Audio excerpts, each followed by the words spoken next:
بسم الله الرحمن الرحيم الحمد لله رب العالمين والصلاة والسلام على رسول الله الأمين وعلى آله وصحابته أجمعين.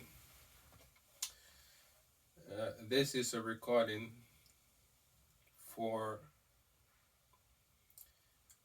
the advanced class at Masjid al-Tawheed weekend school. The weekend school, the advanced class. I'm doing this recording so that the advanced students can review what we have gone through so far regarding the rulings of Mudood, the rulings of the elongation that we're learning or that we have learned in the past. And it is in general for anyone who comes across this video and see benefit within it. So the anwa' al-mudud is related to the ahkam tartil al-Quran. The kinds of mudud, meaning lengthening and stretching, is connected to the rulings of reciting the Quran. You know, or we know, that there are 3 letters of elongations in the Arabic language. And these letters are alif, mad alif, the elongation of alif, mad waw, the elongation of waw, mad ya, and the elongation of ya. And the mad alif, the elongation of alif, is preceded by a letter with a fatha. And the elongation of waw, mad waw, is preceded by a letter with dhamma. The elongation of ya, mad ya, is preceded by a letter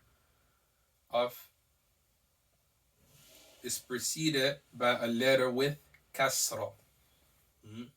So fatha is for mad alif, dhamma is for mad waw, and kasra is for mad ya.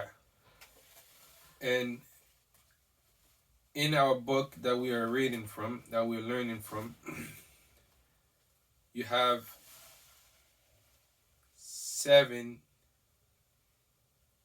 different kinds of elongations that I mentioned here connected to the recitation of the Quran, and we have gone through them and we did the practice last week. So I'm just doing this as a favor to enhance your studies and help facilitate this for you, because inshallah I think it is going to be of benefit if you really give importance to it, so that you have no excuse. And this is, I'm talking to the students, my students, so that you have no excuse not to learn this. I have taught you this in the class, and I'm making this video as a review for you and for anyone who can benefit in general. So the first mad that we cover, and I'm reading from the book itself. I have the book in my hand and reading from page 77. From page 77. Okay, we're starting from here. أحكام ترتيل القرآن.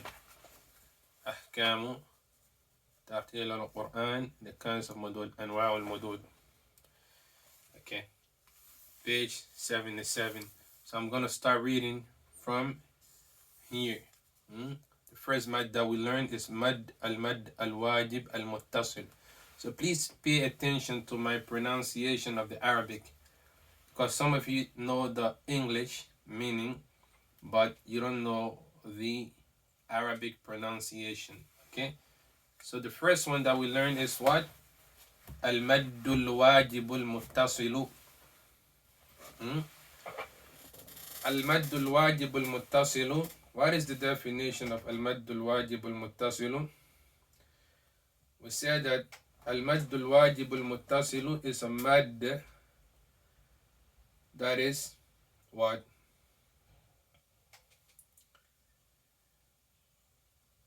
المد الواجب المتصل is when Hamza comes after the letter, or if it's when Hamza comes after a letter of mad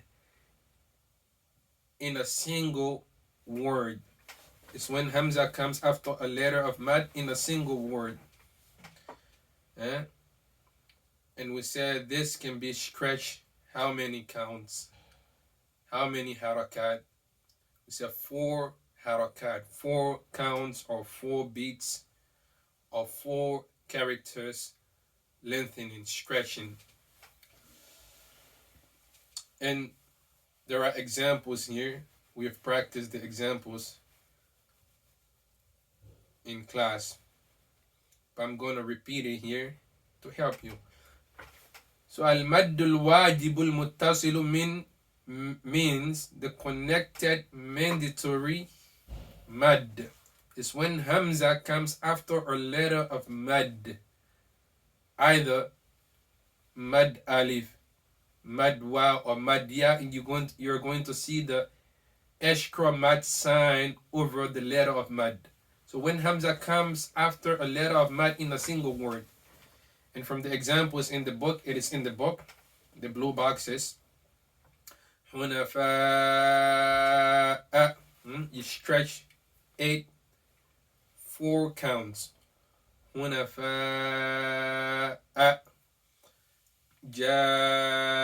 جاءتهم هؤم أولئك خطيئته السوء. I want you guys to pay attention. This one here, السوء, is a mad wow. Here you have to push out the lips a little bit. السوء. So that is the first mad that we learned.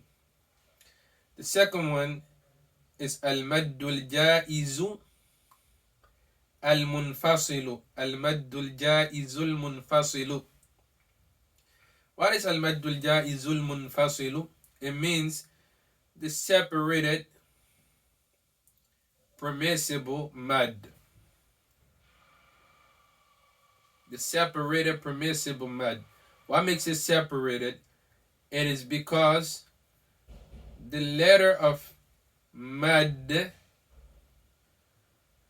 is the last letter in a word, and then the word that comes right after that word that has the letter of mad has the last letter, the word that comes right after has Hamza, has the first letter.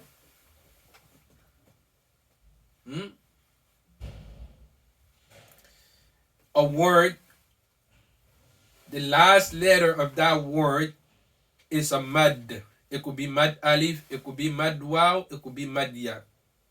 And then the word that comes right after that word, the first letter of that word is a hamza.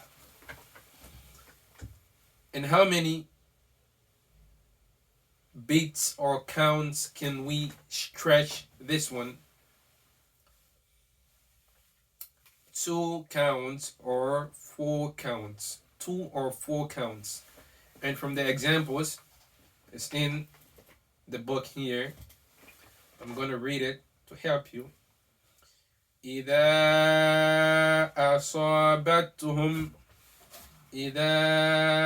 أصابتهم وما أمروا إلا.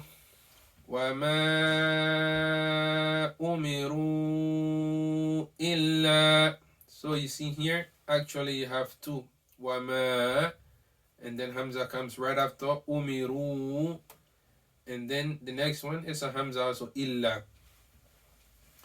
لم يلبثوا إلا ثو mad wow, and then the word right after is e, illa. Next box is inni anastu, inni anastu.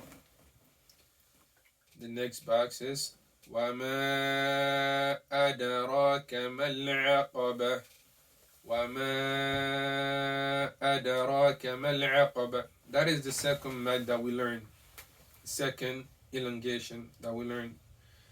And the third one that we learned is maddu silatul sughra wal kubra, is the joint mad. And the joint mad is broken up into two parts. You have the long joint and you have the short joint. And what is this? What is the joint mad? The joint mad, the maddu sila, it comes with a waw saghira and a ya saghira. And if you're in this class, you know what a waw saghira and a ya saghira is. It comes with the small waw or the small ya, meaning the small waw or the small ya is going to be in front of a letter, stretching that letter. So if it is the small waw that is in front of the letter, then the letter before has to have a dhamma. If it is a small ya that is in front of the letter, then the letter before that small ya, which is the small ya is a mad, the letter before that small ya has to have a kasra. So both the long joint at the silatul kubra and sughra, that comes along with the small waw and the small ya. But what differentiates between them? They are silatul kubra, maddu silatul kubra, it comes with an ashkra sign, the sign of a mad that goes like this. It goes like this over the letter of mad. Okay?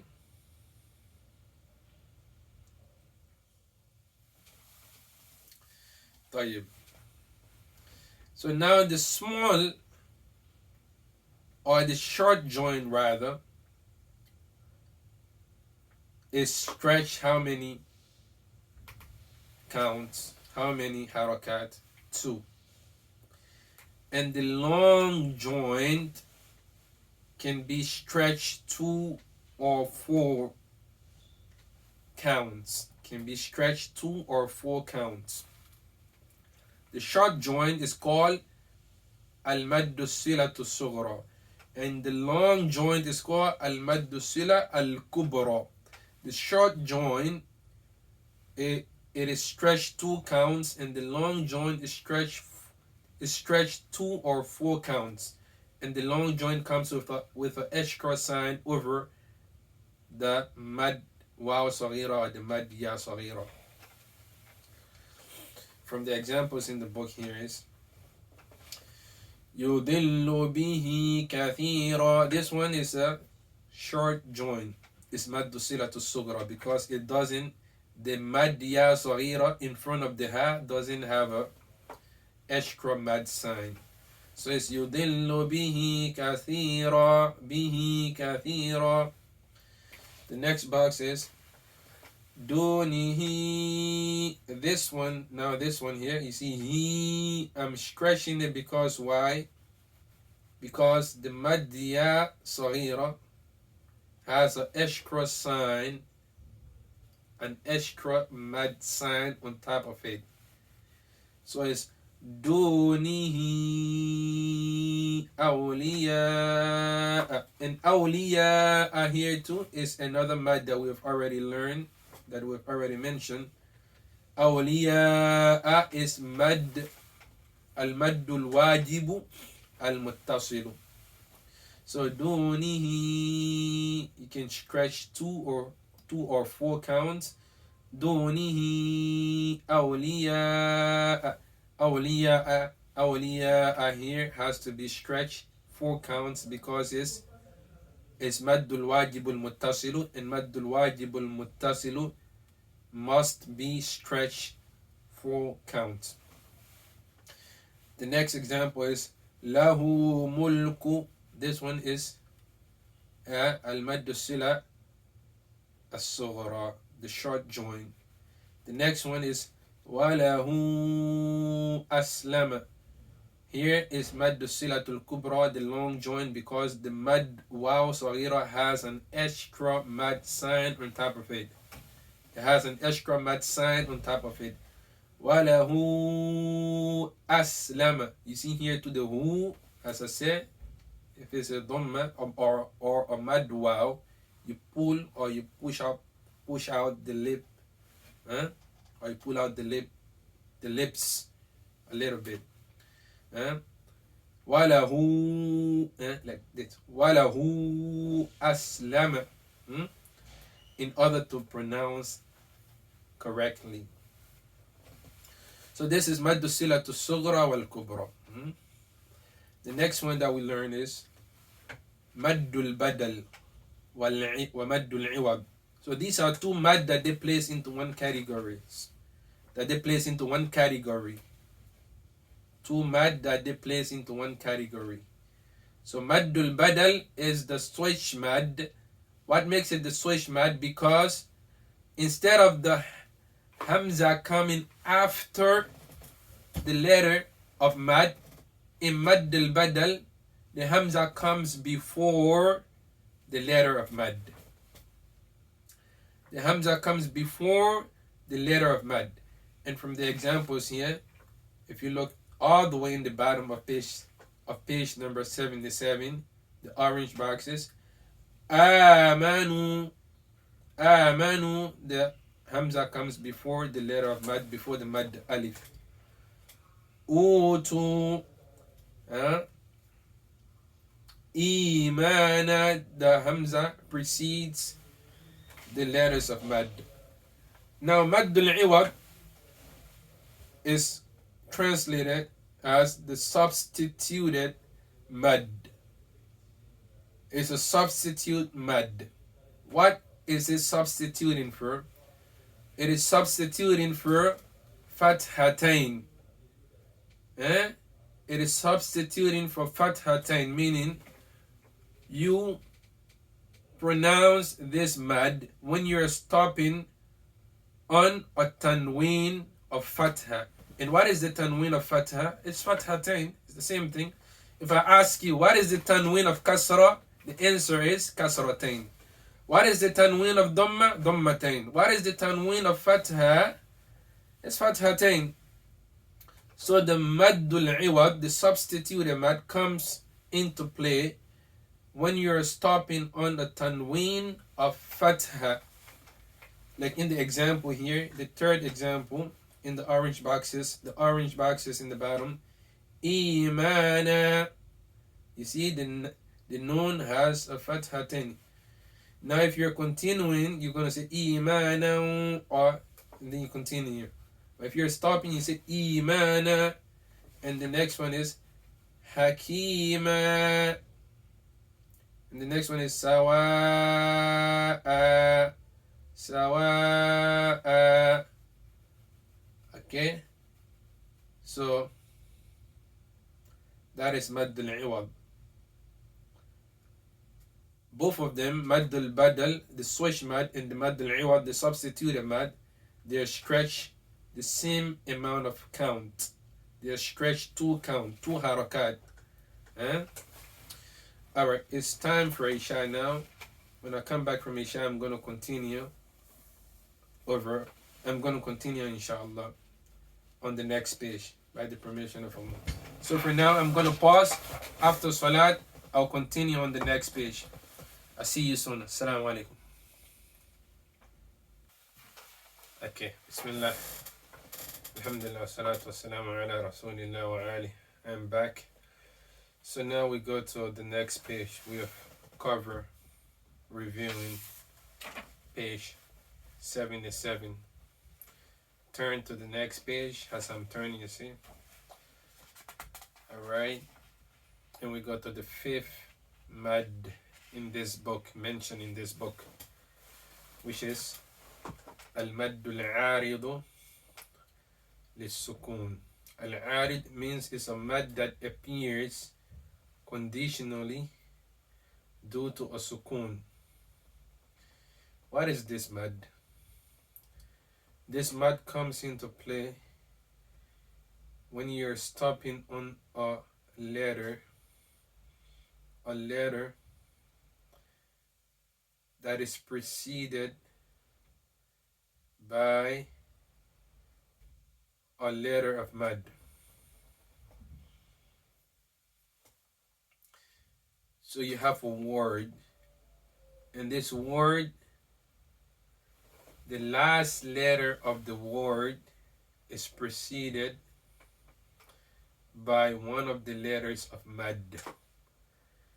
In this case, you're going to do a sukun, you're going to do a mad. And this mad can be stretched 2 counts, 4 counts, or 6 counts. And when you do this mad, you stretch the last letter is going to have a sound of a sukun. It's going to sound like a sukun. So an example of this is in the book actually. If we look at the top right corner, the blue boxes, the first blue box in the top right corner, Nasta'in.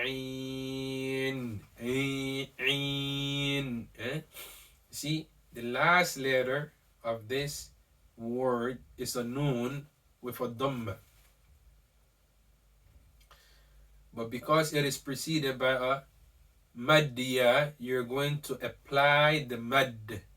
This is called a conditional mad due to sukun. What is the sukun? The sukun is the letter that you're stopping on, which is the noun in this example here. N, you see, you're stopping in. You're not pronouncing the noun dhamma, no. You're not saying nasta'inu, because if you're continuing, you're going to say nasta'inu, then you continue on the next word. Like some people recite Iyyaka na'budu wa iyyaka nasta'inu ihdina as-siratal mustaqim in Surah Al-Fatiha. But it's better to stop on the ayah. Nasta'in. So you can go to Nasta'in or Nasta'in 4 or Nasta'in 6 harakat, 6 counts. The next box also is a maddul arid lis-sukun. Because it stopped, the last letter is a sin with a dhamma, su, but the sin is preceded by mad alif. So if you're stopping, if you want to stop on the sin with the dhamma, you're going to say annas, as. You see the sin, you make it into a sukun and you stretch the mad alif. Annas. قل أعوذ برب الناس 2. قل أعوذ برب الناس 4. قل أعوذ برب الناس 6. And the next one too, المفلحون. The last letter, it's a noon with a fatha, na. But this noon with the fatha, which is the last letter, is preceded by a mad waw. So this is a mad al-arid lis-sukun. We say when we are stopping on a letter that is preceded by a letter of mad. Naam. المفلحون. 2 المفلحون. 4 المفلحون. 6 المفلحون. 6. So you can do 2 or 4 or 6. The next box is also مد العارض للسكون, but it is not due to a letter that is preceded by a letter of mad. Meaning the second to the last letter is not a mad, like in the first 3 examples that we have already mentioned so far under this mad here. The first 3 examples we mentioned nasta'in, الناس, المفلحون. The second to the last letter is a mad. What makes you know it's a mad? It is because it has no haraka on top of it. It has no fatha, it has no dhamma, it has no kasra. And it also have no sukun. And it is also preceded by a letter that makes it a mad. Like in the case of mad ya, it is preceded by a kasra ain. In the case of mad alif, it is preceded by a fatha an-nas. In the case of mad waw, it is preceded by a dhamma al-muflihun. But the next example, it is mad al-arid lis-sukun because the last letter is preceded by a soft letter. So mad al-arid lis-sukun comes due to one of the 2 conditions. Conditional mad due to sukun. The first condition is when you're stopping on the letter that is preceded by a letter of sukun, by a letter of mad, sorry. Meaning the second to the last letter has to be a letter of mad. That is the first condition. It's either this one or that one. If it is this condition, it becomes mad. If this condition is fulfilled, it is mad al-arid lis-sukun. Or if the last letter is preceded by a letter which is called harful lin. Harful lin means the soft letters. And remember this. What are the soft letters? The soft letters are waw and ya. Waw and ya are the 2 soft letters. So when the last letter of the word is preceded by one of these 2 letters, meaning these 2 letters are going to have on top of them a sukun. Okay? When the last letter is preceded by a waw or a ya, which is not a mad. Okay, Sheikh, wa alaikum assalam wa rahmatullah. See you tomorrow. So if it is not a mad, it is going to be a sukun on top of it. And if this sukun is on top of a soft letter, which is waw with a sukun or ya with a sukun, if waw with a sukun or ya with a sukun is the second to the last letter, then this is also maddul arid lis-sukun. So like for example here, the second to the last box, هذا البيت, هذا البيت. Can go to هذا البيت, هذا البيت, هذا البيت. 6 counts. And the next one is من خوف.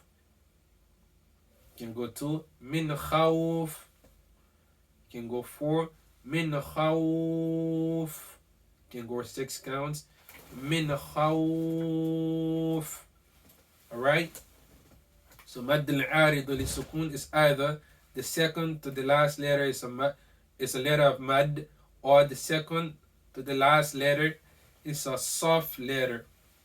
And the soft letter is going to have a sukun on top of it. And the soft letters are waw and ya. Alright. Now, the next one is what? The next one is al-maddu al-lazim al-kalimi al-muthaqqal wal-mukhaffaf. So far we have reached 30 minutes. If you want, you can stop here, or you can take a pause or break if you don't want to watch the entire video, because I want to cover everything, inshallah. So it's 30 minutes already. If you want to pause here, take a break, and process what I've already mentioned and try to review it, it's okay. So you can pause it, it's a YouTube, and then come back to it and listen to it. All right, but I'm going to continue. I don't have to do two separate videos. I don't think it's necessary. Is it necessary? No, no. Let me just do one video. I don't know how long it's going to be. Maybe it's going to go to an hour, because I have to cover this page, and then I have to cover the page that says tadrib, meaning the practices, the examples, the practice page. All right. So we did al-madd al-arid lis-sukun. And as I said, if you want to take a break here, maybe you rest like 5 minutes and go back and process what I've mentioned and review it. Then before continuing, it's going to help you. But if you think you can watch the entire video and understand, it's good. No problem. You can always take a break. Sometimes taking a break helps you process the information better. All right. The sixth one in our book here, Nur al-Bayan, says al-maddul lazim al-kalimi, meaning the necessary mad that is verbal. The verbal, al-kalimi means it's verbal. You recite it in a word. And it is necessary, meaning you have to do it. Lazim means something that you must do in order to be correct. Al-maddul lazim al-kalimi is